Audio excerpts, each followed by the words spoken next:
অ্যাকাউন্টটা ক্যান্সেল করার জন্য প্রথমে আপনি সেটিংয়ে যাবেন। সেটিংয়ে যাওয়ার পর এখানে দেখেন একটা পেমেন্ট সেটিং লেখা আছে, এখানে ক্লিক করবেন। তারপর এখানে এই যে ডান পাশে দেখবেন একটা অপশন আছে, এটা ক্লিক করবেন। তারপর দেখবেন একটা পেমেন্ট ফিন দিতে বলতেছে, এখানে একটা পেমেন্ট ফিন দিবেন।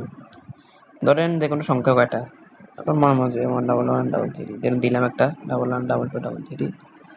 পর নেক্সটে ক্লিক করবেন। তারপর দেখেন একটু লোড হয়ে ব্যাক দিব অটোমেটিক।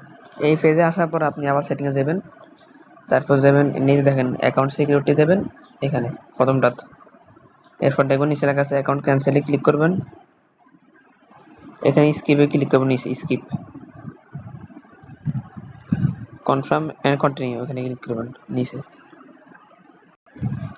আইডি ভেরিফিকেশনে ক্লিক করবেন। এরপর এখানে ওই পিনটা দিবেন, দেওয়ার পরে অটোমেটিক্যালি ঘুরবে। ডান হয়ে গেছে।